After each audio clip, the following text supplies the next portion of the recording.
ગોવિંદગુરુ લીંબડી તાલુકાના કાળી મહુડી ગામે સરપંચ સહિતના 3 ઇસમો સામે ધારિયા ઉછાળ્યાનો ગંભીર આરોપ। મળતી માહિતી મુજબ ગોવિંદગુરુ લીંબડી તાલુકાના કાળી મહુડી ગામે સરપંચ સહિત 3 વ્યક્તિઓ દ્વારા યુવકને જાહેરમાં રોકીને ગાળો બોલીને મારી નાખવાની ધમકી આપીને ધારિયાથી હુમલો કરતા યુવકને ગંભીર ઇજાઓ થવા પામી હતી, જે અંગે તેમના કાકા દ્વારા પોલીસ સ્ટેશનમાં ફરિયાદ નોંધાવી હતી। મળતી માહિતી મુજબ કાળી મહુડી ગામના રંગજીભાઈ જ્યોતિભાઈ નીનામા ઉંમર વર્ષ 65ના જણાવ્યા મુજબ તારીખ 11/2/2026ના રોજ સાંજેના 9 સમયના અરસામાં ગામના સરપંચ શ્રી રોહિતભાઈ પ્રતાપભાઈ નીનામા ઘર પાસે બૂમાબૂમનો અવાજ સંભળાતા તેઓ તથા કુટુંબીજનો ઘટના સ્થળે પહોંચી ગયા હતા। ઘટના સ્થળે પહોંચતા તેમણે જોયું કે તેમનો ભત્રીજો નગાભાઈ તાતસિંહભાઈ નીનામા રોડ પર પડેલો હતો અને નજીકમાં સરપંચશ્રીના હાથમાં ધારી લઈને ઊભેલો હતો।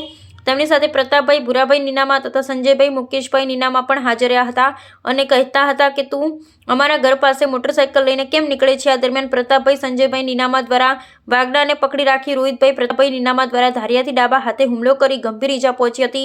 ઘટના બાદ નગાભાઈ 108 વાહનને ફોન કરીને તાત્કાલિક સારવાર માટે લીંબડી સાજીસ હોસ્પિટલમાં દાખલ કરી સારવાર કરવામાં આવી છે। આ અંગે આરોપી સરપંચ શ્રી રોહિતભાઈ પ્રતાપભાઈ નીનામા સહિત 3 ઇસમો સામે ગુનો દાખલ કરી કાયદેસરની કાર્યવાહી હાથ ધરવા પોલીસ સ્ટેશનમાં ફરિયાદ નોંધાવી કાયદેસરની કાર્યવાહી કરવા રજૂઆત કરવામાં આવી છે। જાણવા મળતા 3 આરોપીને પોલીસ દ્વારા અટક કરી જેલના સળિયા પાછળ ધકેલી દેવામાં આવ્યા છે। રિપોર્ટર શ્રીકાંતભાઈ કેવોહનિયા।